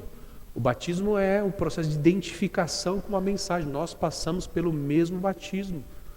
Nós mergulhamos, expressando que morremos para o mundo, saímos das águas, expressamos que ressuscitamos para viver para Cristo, da mesma forma. Não faz sentido a gente viver dividido. Um só Deus, adoramos o mesmo Deus. Não faz sentido ficarmos divididos. Temos o mesmo Pai. Não faz sentido ficarmos brigados entre os nossos irmãos. E esse Pai, Ele é sobre todos. Nós temos o mesmo Deus sobre nós, por meio de todos, o mesmo Deus que age por meio de nós. E em todos nós temos o mesmo Deus habitando em nós. Não tem sentido nenhum, numa igreja ou na igreja, a gente ter problemas de relacionamento. E óbvio que a gente pensa até em termos de igreja local, a igreja de Cristo, a igreja universal de Cristo é expressa na igreja local, mas pensando até no contexto de Atibaia, onde nós temos tantas igrejas de Cristo, a gente precisa preservar isso. Não faz sentido eu estar brigado com alguém da PIBA, eu estar brigado com alguém da IECA, que é um privilégio ter boas igrejas numa cidade, mas é uma cilada também, não é? Arranjo confusão aqui, eu vou para a PIBA. Arranja confusão na PIBA, eu vou para a IECA. Arranja confusão na IECA, eu vou para o Maracanã. E aí está bem com a igreja local, mas está cheio de problema com a igreja em Atibaia. Não faz sentido. Isso não é viver de maneira digna do Evangelho. Então, a primeira coisa que a gente percebe é que viver de maneira digna do Evangelho é viver se esforçando. Isso não é natural de nós, gente. Não é natural de nós. É difícil. Mas o que tem que motivar é o amor sacrificial, a graça de Deus em Cristo Jesus. Não é fácil Deus te amar. Você não é uma pessoa, puxa, né? Como é fácil lidar com você. Não é. Mas Deus, Ele faz sacrificialmente por meio de Cristo Jesus. E isso tem que marcar os nossos relacionamentos. Tá joia? Certo? Ok. A próxima parte aí. Eu não mudei os versículos, mas aí, a partir do versículo 7, diz assim: E a cada um de nós foi concedida a graça conforme a medida repartida por Cristo. Por isso é que foi dito: quando ele subiu em triunfo às alturas, levou cativos muitos prisioneiros e deu dons aos homens. Paulo, ele continuando o seu argumento, ele vai falar que Deus, ele repartiu a graça. Aqui ele vai falar sobre dons, sobre capacidades que Deus dá, ou homens capacitados que ele dá para a igreja. Ele citou aí no versículo 8, o Salmo 68. O Salmo 68 é um salmo que expressa Deus, adora Deus como um general vitorioso. E lá no mundo antigo, lá no contexto do Antigo Testamento, quando um rei ou um general, um comandante, ele saía em batalha, ele voltava vitorioso, ele voltava e fazia o desfile da vitória lá na cidade. Então entrava o comandante ou o próprio rei e atrás dele os prisioneiros. E esses prisioneiros eram como um presente, era como recompensa, como despojo daquilo que ele conseguiu na guerra. E é muito interessante que Paulo, ele aplica esse salmo, mostrando como esses prisioneiros são homens que o próprio Deus, como general vitorioso, aprisionou, e agora esses homens vão viver para ele. É mais ou menos o Evangelho.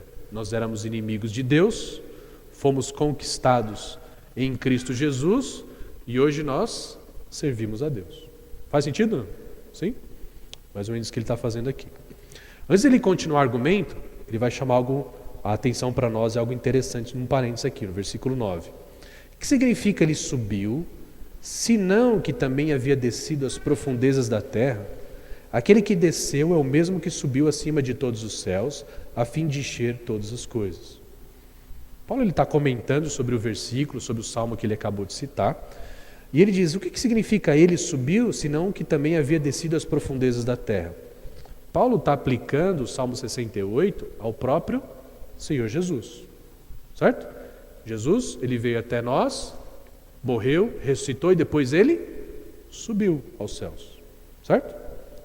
E aí Paulo diz: se ele subiu, é porque antes ele desceu, ok? Aí diz que ele desceu às profundezas da terra. Existem muitas teorias sobre descer às profundezas da terra. Alguns creem que Jesus desceu até o inferno, o abismo, pregou para os mortos e tudo mais. Eu prefiro entender de algo um pouco mais simples. Descer às profundezas da terra é simplesmente descer até nós. Jesus estava na sua glória, exaltado aos mais altos céus com seu Pai, e ele abriu mão disso. Ele deixa a sua glória para habitar entre nós. É isso que significa, que eu entendo, ele descer às profundezas da terra, é ele vir até nós. Por que ele fez isso? Ele fez isso para que nós sejamos unidos nele.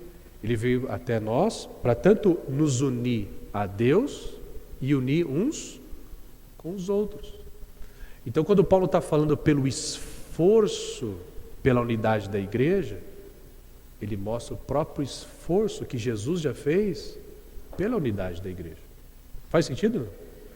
E aí ele diz, no versículo 10, aquele que desceu é o mesmo que subiu acima de todos os céus, a fim de encher todas as coisas. Então ele veio aqui, fez a sua obra na cruz, para que sejamos seu corpo, para que sejamos sua igreja, para que sejamos um povo unido, e agora, por meio dele, expressar essa unidade que nós temos em Cristo Jesus. Versículo 11, ele volta ao argumento, volta falando sobre a questão dos homens dons, ou os dons, né? Ele diz, versículo 11, ele designou alguns para apóstolos, outros para profetas, outros para evangelistas e outros para pastores e mestres. Então, quando fala que Jesus, aqui ele capacitou algumas pessoas, os dons. E é interessante quando a gente fala sobre dons, capacidades que Deus dá para servir a igreja, a gente vê em diversas áreas. Dom de serviço, dom de fé.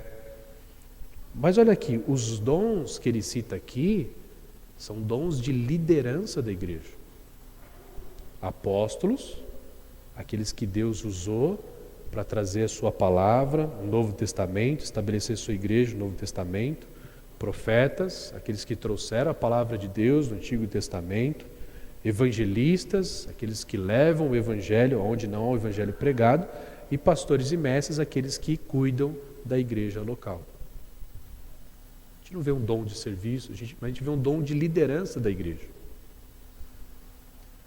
E é muito interessante quando a gente pensa em liderança da igreja, é muito cultural nosso, muito de uma cultura católica, onde existe a liderança que faz tudo, a gente tem essa visão na igreja de Cristo também. É o pastor que faz tudo. Até orar é o pastor que tem que orar. Né? Já viu? A gente vai numa visita, às vezes eu saio com os jovens, né? Ah, vamos lá numa lanchonete. Chegou lá na lanchonete, vamos orar antes de tomar o lanche. Quem que vai orar? Se o pastor está lá, quem que tem que orar? É o pastor. Ah, vamos fazer uma programação aqui, inventar uma programação aqui com a igreja. Se a gente fizer uma programação na igreja e o pastor não aparecer, meu Deus, é o pastor. E se o pastor está lá, quem que tem que liderar? O pastor. Mas olha o que Paulo diz sobre qual é o papel da liderança da igreja. Versículo 12. Com o fim de preparar os santos para a obra do ministério, para que o corpo de Cristo seja edificado. Qual é o papel da liderança da igreja? Preparar os santos. Quem são os santos? Todos aqueles que creram no Evangelho e foram separados para viver para Deus. Ou seja, todos os membros da igreja, não é verdade? Então o papel da liderança é preparar os membros da igreja para a obra do ministério. O papel da liderança da igreja não é fazer a obra do ministério. O papel da liderança da igreja é preparar os santos para a obra do ministério. É interessante, porque a gente vê aqui que o papel da liderança é mais um ministério de treinamento do que de execução. E é óbvio que o pastor vai botar a mão na massa, a liderança vai botar a mão na massa, até como uma forma de treinamento, né? Não pode, imagina, o Zé, os presbíteros aqui agora falam, gente, então, a partir da pregação do Ricardo a gente não faz mais nada, né?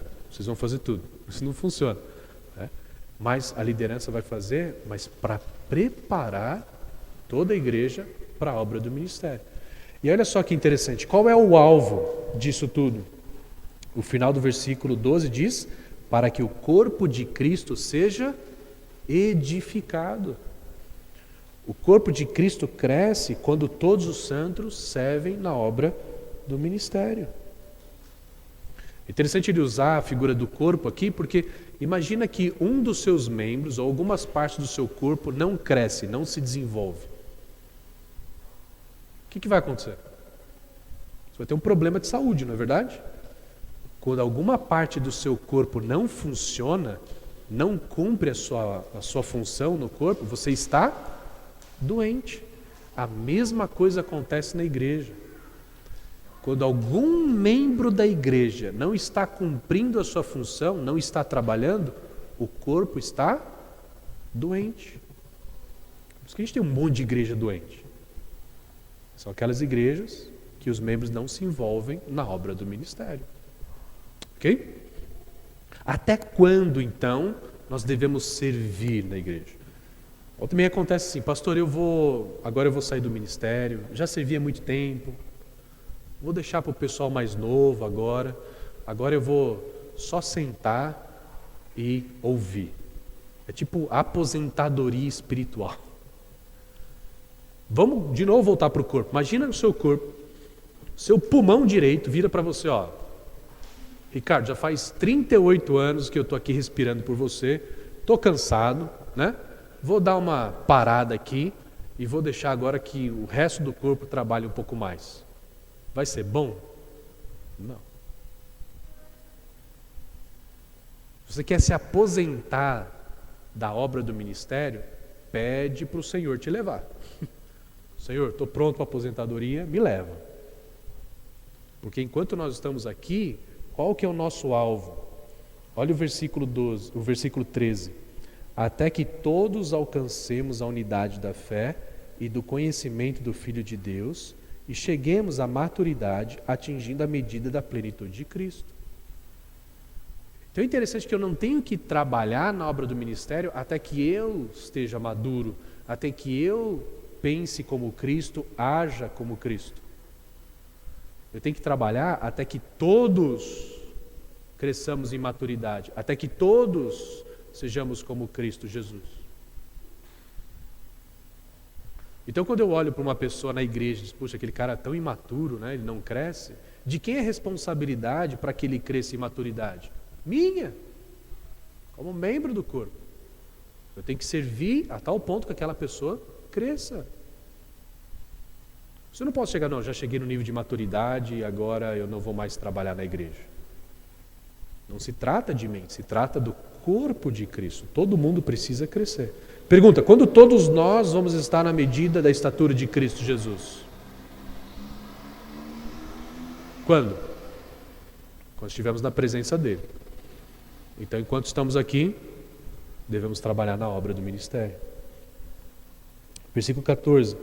O propósito é que não sejamos mais como crianças, levados de um lado para o outro pelas ondas, nem jogados para cá e para lá por todo o vento de doutrina e pela astúcia e esperteza de homens que induzem ao erro. O propósito, então, de todos servirem na obra do ministério é que todos sejam maduros a ponto de não serem enganados, como crianças. Criança é fácil de enganar, não é verdade? Até pouco tempo atrás, as minhas duas filhas, Laila e Isabela, elas acreditavam que o Palmeiras era o melhor time do mundo. Mas aí ela começou a chegar, papai, mas o Palmeiras perdeu. Mas papai, o outro time foi campeão. E então agora, conforme elas vão crescendo, elas vão percebendo que não é bem assim. O Palmeiras é o melhor do mundo pela fé. Lembro que eu brincava com elas e eu falava, papai consegue fazer isso porque o papai é ninja. Então eu ganhava delas nos jogos, fazia umas coisas assim. Eu falava, sabe por que papai ganhou? Porque o papai é ninja. Até o dia que elas assistiram um filme do Jack Chan. Elas falam, papai, você não faz isso. Então criança é algo fácil de enganar. E tem muito crente fácil de enganar. E aí então todos nós devemos desenvolver na obra do ministério para que todos nós cresçamos em maturidade e não sejamos enganados. A gente conheça a palavra de Deus, a gente conheça o Evangelho e não sejamos mais enganados. Então quando sai o irmão da igreja aqui, enganado pelo pecado, a gente não pode olhar e falar, não acredito que aquele irmão fez isso, tem que ser excluído da igreja mesmo, não pode ser mais do nosso meio. A gente tem que pensar, cara, nós falhamos. A gente talvez não se envolveu da forma como deveríamos nos envolver, não investimos na forma como deveríamos investir, a ponto de evitar que esse nosso irmão fosse enganado e saísse daqui. É nossa responsabilidade. E, continuando, versículo 15 diz, antes, seguindo a verdade em amor, cresçamos em tudo naquele que é a cabeça, Cristo. Então, ao invés de permitir que as pessoas sejam enganadas pela imaturidade, a gente deve então seguir a verdade em amor, ou seja, seguir a palavra de Deus, ensinar a palavra de Deus em amor. Lembra, não existe verdade sem amor e nem amor sem verdade. Mas tem igreja que escolhe o que vai ensinar. Aqui a gente fala a verdade mesmo, doa quem doer. Só a verdade sem amor. Verdade sem amor não é verdade, porque Jesus é a verdade, Jesus é Deus e Deus é amor. Aqui a gente não ofende as pessoas com a pregação porque a gente ama todo mundo. Então não ofender, não mostrar o erro para manter a unidade não é amor, é conveniência. Você deixou de exortar alguém para evitar conflito? Não. Eu sei que ele está errado, mas se eu falar vai dar conflito, eu quero evitar. Você não agiu por amor, você agiu por egoísmo, autopreservação. Vamos deixar ele errado, ele que sofra as consequências do seu erro, o importante é não sobrar para mim. Isso é egoísmo. Eu preciso falar a verdade, mesmo que seja difícil. Então a gente tem que juntar os dois, a verdade e o amor. Uma igreja que prega a verdade em amor, cresce em tudo naquele que é o cabeça, Cristo. Ok? Então nós somos chamados para nos esforçarmos pelo crescimento da igreja. Como que eu me esforço pelo crescimento da igreja? Me envolvendo na obra do ministério, cumprindo o meu papel no corpo de Cristo. Olha como Paulo fecha e amarra tudo no versículo 16. Ele diz, dele, Cristo, né? Todo o corpo ajustado e unido pelo auxílio de todas as juntas, cresce e edifica a si mesmo em amor, na medida que cada parte realiza a sua função. Então, um corpo que cresce saudável é um corpo que está unido e cada um realiza a sua função. Um corpo desunido não cresce. Imagina começar a soltar os seus músculos, os seus membros, aí você cai no chão e não, é um corpo doente. Mas um corpo unido, onde as articulações estão bem unidas e cada parte do corpo cumpre a sua função, esse corpo cresce saudável. Então, uma igreja que cresce saudável é uma igreja unida, onde todos se envolvem na obra do ministério. E uma igreja que cresce saudável, por estar unida e todo mundo envolvido na obra do ministério, é uma igreja que vive de forma coerente com o Evangelho. Faz sentido? Sim? A gente olha cada bagunça igreja aí, né? É uma fofoca, é uma divisão, uma briga. É só uns que trabalham.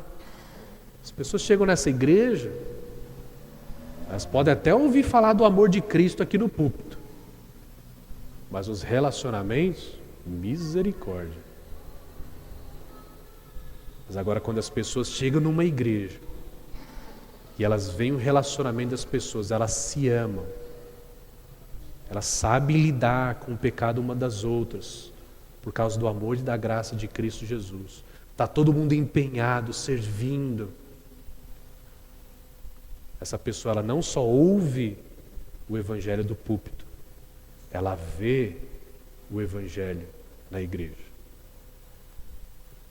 Já para pensar por que a igreja é o corpo de Cristo? Não? A gente consegue ver Jesus hoje? Você consegue ver Jesus hoje? Sim, na igreja. A expressão de Jesus, a expressão visível de Jesus é a sua igreja, porque a igreja é o seu corpo. A pergunta é: essa igreja expressa Jesus Cristo? Essa igreja expressa o Evangelho? Estamos unidos? Estamos todos envolvidos na obra do ministério? É isso que vai responder a essa pergunta. Então, a conclusão é: nós manifestamos a glória do Evangelho quando nos esforçamos pela unidade e pelo crescimento da igreja. A gente poderia continuar lendo até o capítulo 6, a gente vai ver o que significa viver de maneira digna do Evangelho, diversas formas aí, a gente não tem tempo para fazer isso. Eu posso ficar aqui até 5 horas da tarde, para mim é tranquilo, eu não sei se os irmãos vão querer, mas faça isso, leia Efésios sob essa ótica, capítulo 1 até o 3, o que é o Evangelho, por que tem o Evangelho, qual é o propósito do Evangelho, capítulo 4 a 6, como viver o propósito do Evangelho no dia a dia. Ok? Então, nós vimos aí na primeira parte que recebemos todas as bênçãos espirituais em Cristo Jesus para a glória de Deus. Na segunda parte, nós vimos que manifestamos a glória do Evangelho quando nos esforçamos pela unidade e pelo crescimento da igreja. Poderíamos colocar como conclusão da nossa conversa hoje: em Cristo recebemos a salvação, as bênçãos espirituais, para manifestar a graça de Deus por meio da igreja. É isso que significa viver para a glória de Deus. É isso que significa viver de maneira digna do Evangelho. É manifestar a graça de Deus. E lembra, graça se manifesta por meio de relacionamentos. É por isso que Deus criou a igreja. Não tem como você viver essa verdade se não for por meio da igreja. A igreja é o corpo de Cristo. Crente que não vive igreja, que não se envolve em igreja, ele não vive de maneira digna do Evangelho. É impossível, não é uma possibilidade, é impossível manifestar o Evangelho se não for por meio da igreja. Pense sobre isso, isso aqui é chocante. Porque hoje a igreja se tornou algo opcional. Eu sou crente, mas eu não vou na igreja. Agora tem o crente virtual. Crente virtual não manifesta a glória do Evangelho. A gente está em tempo de pandemia, a gente fez um bom esforço para que isso acontecesse. E aconteceu. Acho que os irmãos experimentaram isso. Como a gente tentava ali por meios virtuais manifestar a graça de Deus, isso aconteceu. Mas conforme agora vai sendo liberado para a gente voltar presencialmente, nós temos que manifestar a graça de Deus presencialmente. O virtual tem muita limitação de relacionamento. É fácil amar todo mundo quando eu estou vendo só lá do vídeo, não preciso conversar. Agora quando eu estou aqui, no presencial, que meu irmão vai pecar contra mim, quando a igreja vai decidir alguma coisa que eu não concordo, quando de repente vai ter alguma coisa que eu não gosto, é aqui, nessa situação, que eu vou manifestar a graça de Deus. Isso, muito cuidado com esse evangelho falso que vem aí, que exclui a igreja da vida cristã. Não tem como algo que Deus chama de corpo de Cristo, noiva de Cristo, ser algo opcional na igreja. Por isso que eu não tenho opção de domingo, eu não sei se eu vou hoje. Vou ou não vou hoje? Não existe isso para o crente. Eu vou manifestar o Evangelho no relacionamento com a igreja. É óbvio que quando a gente fala manifestar pela igreja, não está falando só de domingo, culto presencial. Porque ter só esse relacionamento de domingo, isso aqui não funciona também. Não tem como você manifestar a graça de Deus se vendo só de domingo. É fácil ser amigo de gente que a gente só vê domingo, né? Quem é casado sabe disso, né? Você está namorando, você não passa tanto tempo junto, puxa, ela é perfeita. A hora que casa, dorme e acorda com aquela pessoa, aí que a gente vai vendo. Aí que a graça de Deus precisa se manifestar no casamento. A mesma coisa na igreja. Quanto mais a gente convive, mais a gente manifesta a graça de Deus. Isso tem que acontecer fora desse ambiente do culto, também presencial. Tudo bem, gente? Eu gosto de falar. E aí, quase não dá tempo. Pode, Rafael, 5 minutinhos para se alguém tem alguma pergunta ou comentário, algum esclarecimento, você acha que é necessário? Ou está tranquilo? Hoje a gente está assimilando ainda, vamos digerir ainda o que a gente acabou de ouvir. Tudo bem. Davi. É por causa da transmissão, né? Bom dia, irmão. Não, uma coisa que até essa semana a gente viveu, né? Pude ter a oportunidade de visitar o Deri. A gente teve um tempo também, eu tive um tempo com o William, que a gente está fazendo no grupo dos homens, de procurar, né, alguém procurar você e você procurar alguém.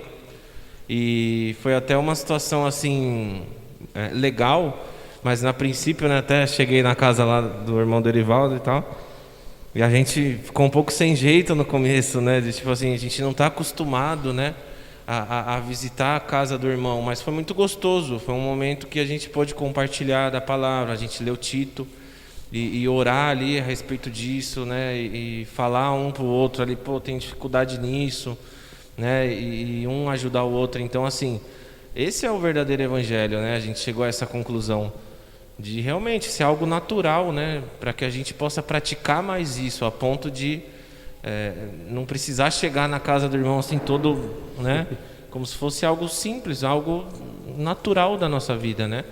E eu acho que a gente está trabalhando para ter essa liberdade, né? E foi muito bom, foi um momento muito legal. A gente está procurando praticar isso, né? Fazer esse movimento aí. Só um testemunho mesmo, legal. Acho que muito ligado a manifestar, né, o evangelho, né? Fora da igreja, não só Perfeito. No prédio. Isso aí, muito bom. Excelente exemplo prático, né? É interessante, às vezes a gente depende muito de programação, né? Então vamos fazer um programa para a gente fazer isso. Não, gente. Entendeu o princípio? É isso, iniciativas próprias, né? Às vezes tem um jovem que eu não conheço tanto. Poxa, vamos conversar, vamos tomar um lanche junto de semana. Na conversa, vamos orar um pelo outro. Terminou aqui, né? Irmão, como é que eu posso orar por você durante a semana? Semana que vem, e aí, como é que foi? Orei por você. São coisas simples, né? Muito bom. Muito legal. Você vai falar? Não, você vai encerrar, né? Queridos, obrigado pela paciência, pelo tempo juntos, foi muito bom, muito gostoso. Até a expressão disso, né, do que é o corpo de Cristo. A gente está tão envolvido lá, né?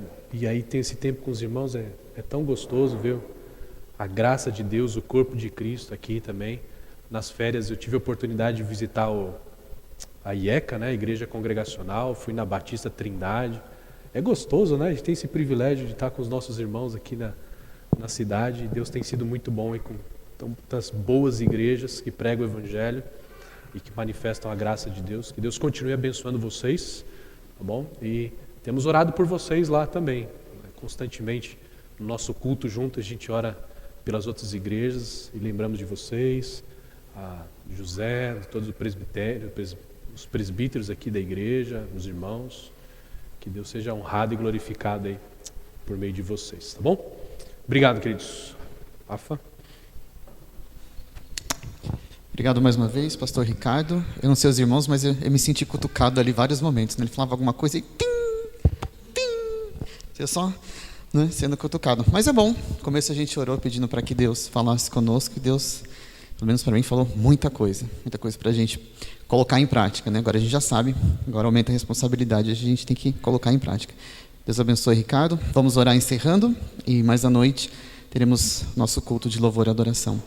Senhor nosso Deus, nós queremos bendizer a Ti e agradecer pela instrumentalidade do pastor Ricardo, que nos ministrou a Tua palavra, e nós Te louvamos porque fomos incomodados a ministrar a graça por meio dos relacionamentos que o Senhor desafia cada vez mais a cada um de nós a fazermos isso de forma prática, como Davi falou, visitando os irmãos, estando junto, tendo comunhão, e que isso possa ser uma prática do Teu corpo, não só aqui na Ibage, mas em todas as igrejas, Pai, para que por meio dos relacionamentos as pessoas possam olhar para a Tua igreja e saber que é algo diferente, e que esse algo diferente é o próprio Senhor Jesus. Te agradecemos por essa manhã, por esse aprendizado, e Te louvamos em nome de Jesus. Amém.